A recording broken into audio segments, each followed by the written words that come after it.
wrestling fans, Ronald Ray here, your boy with a cornbread accent, here to give a quick review on this week's NXT show.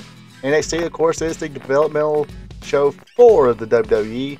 Kind of like the, like in baseball, you got the majors, then you got minor leagues, AAA. Basically, this is a AAA before you go to the show, WWE.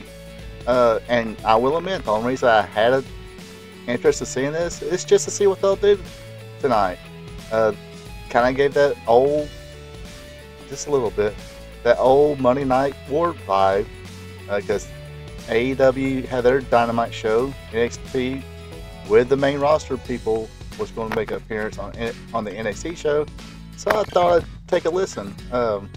Before I get started with a review, let me remind you it would be greatly appreciated if you hit that subscribe button. Also leave a comment, like, share, definitely share with friends. Other than that, let's let it rip. Alright, kicking things off on NXT is, hey, Cody Rhodes, why not? He comes out, announces that after the women's breakthrough tournament, the men will have their own breakthrough tournament. Also announced there will be a Dusty Rhodes Classic Tag Team Tournament going on. He also said he's going to be the guest GM for the night. Out came Ilya Dragunov, the NXT champion. He had a few words to say to the crowd. Out came Dominic Mysterio with Mommy. Now Dominic is the NXT North American champion, so he's definitely got a place to be there. But he challenges Ilya Dragunov for the NXT championship, and that match is made official by the guest GM Cody Rhodes. Next, our first match of the night is Roxanne Perez versus Asuka, and what a welcome home, so to speak, reaction to the NXT crowd to Asuka. Definitely pop for her.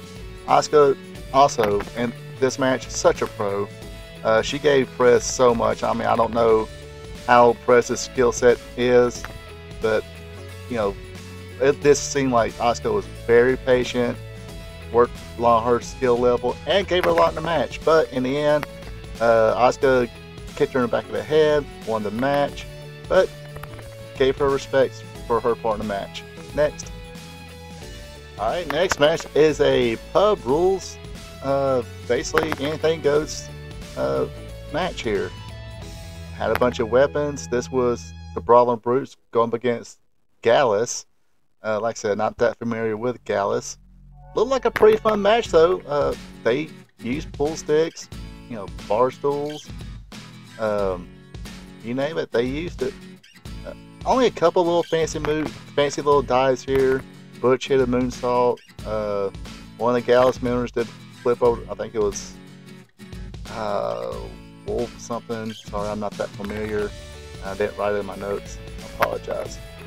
Not being a good what do you call it? YouTube podcaster here.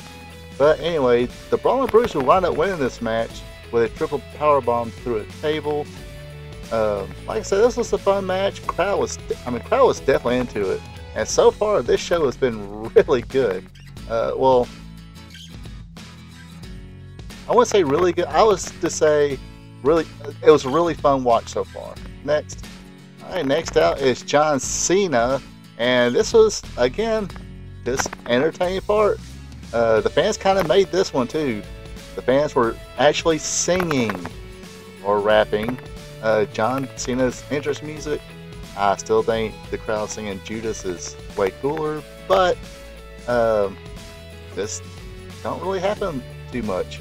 Braun Breaker came out, and I don't know if you fans really remember back when everybody hated John Cena, and the crowd would chant, John Cena sucks, John Cena sucks, you know, da, da, da, da. They did that with Braun Breaker. They're like, Braun Breaker sucks. Like I said, entertaining stuff, and kind of will be repeated later tonight. That here you have a veteran with Braun Breaker telling him that, hey, you're gonna be a future star someday. You got the pedigree, you got all the tools to make it. You just gotta get your attitude in check. Braun Breaker, leveled John Cena. Then when he went after him again, John Cena was about to give him the attitude of judgment, but Braun Breaker escaped that, went up the aisle, had like a, point at his head saying, "Oh, I'm smart, take that." And that was the end of the segment. Like I said, fun, entertaining segment. Alright, next match is for the NXT Championship. It is Dominic Mysterio, your North American champion of NXT, going against Ilya Dragunov. And forgot to mention earlier that LA Knight is a special referee, and he didn't disappoint. He got great reception as well.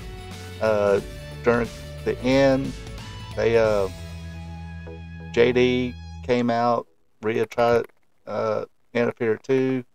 She did a couple times to give Dominic the advantage, but in the end, he just, he helped clean house. That way, a fair winner came about, and that winner, of course, was Ilya Dragunov. With a Dominic was sitting, and he kind of just cannonballed him, sort of like a flying torpedo. I forgot what they called it, but yes, this match right here, in my opinion, is probably the best match of the night. Leave a comment, let me know what your favorite match of the night was, but this is definitely a very good one. And Dominic, I will give him his prompts. As much hardship I've given him in the beginning, he is getting better. He just needs to keep working at it. He's finally maybe be a star, because this Judgment Day thing, it's not going to last forever. So one day he'll break away from it. He needs to have something of his own and have matches on his own. Now he's in NXT. The match with Dragon Lee on Raw a few weeks ago, or a couple weeks ago, it was really good. This match was really good. So I'm glad to see Dominic is improving. Next up, you have Lola Vice against Dana Palmer. Another pretty decent match here. Good back and forth. Vice got the advantage.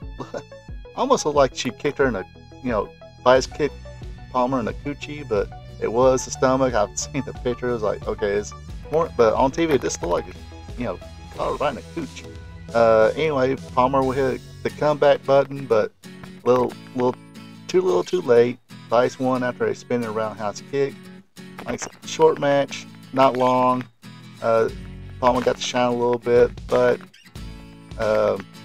Vice was able to win. And of course, this was a match in the women's breakout tournament, and Vice moves on.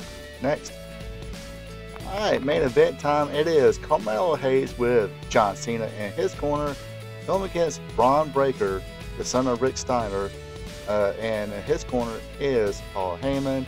Paul Heyman seemed to be impressed by the performance of Braun Breaker.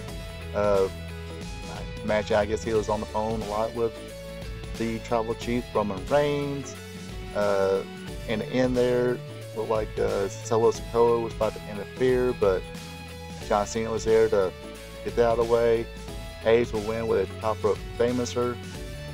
Got the pinfall win. As Carmelo Hayes was celebrating, he turned around and got speared by Braun Breaker. Please give him another finisher. I think enough people are already using the spear. Don't need somebody else doing it.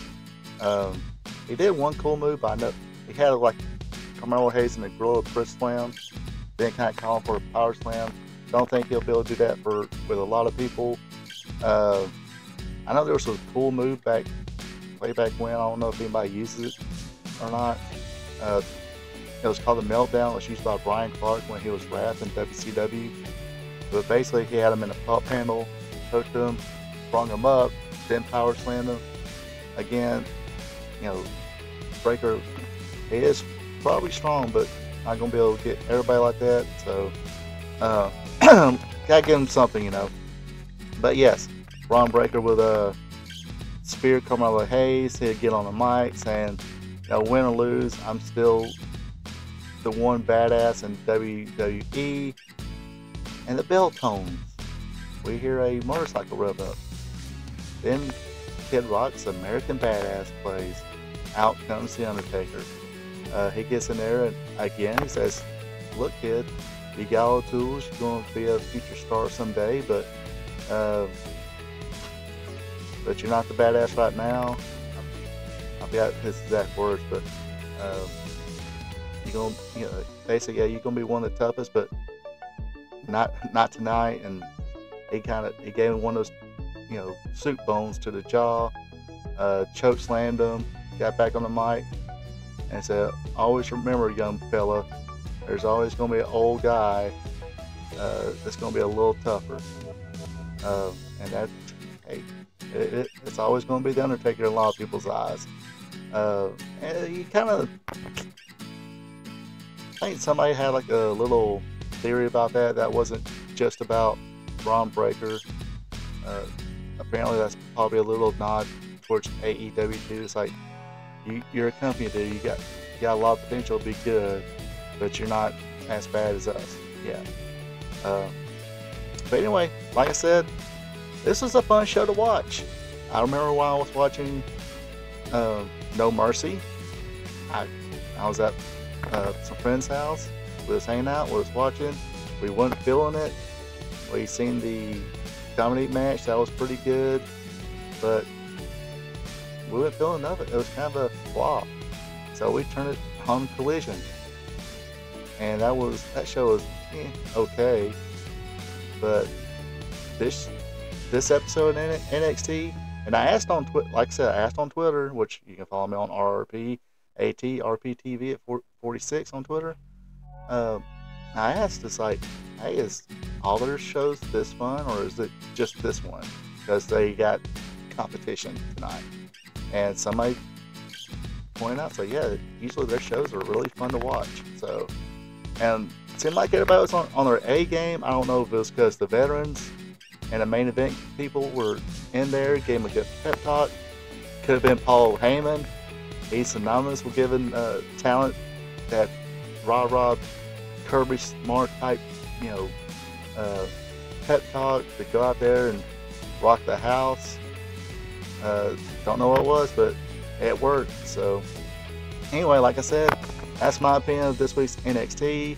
Might start watching a little more of it. Let me know out there what you think of this week's NXT. Are they always this fun? Should I, keep tuning in and watch? Let me know in the comments. And those of you who's watching, appreciate you folks watching. Until next time, folks, take it easy. Have a good one. Thank you for checking out my video. I really do appreciate it. And of course, this is the part where I ask you, if you're not subscribed yet, to click on that subscribe button, leave a like, also share with friends. And if you want to follow me on social media, on Twitter, X, it's at RRPATRPTV46. On Facebook, it's this Ronald Ray. And yes, I need to turn in my man card because I do have a TikTok. You can find me on TikTok at RP2Vision. As always, you have a good one. Take it easy.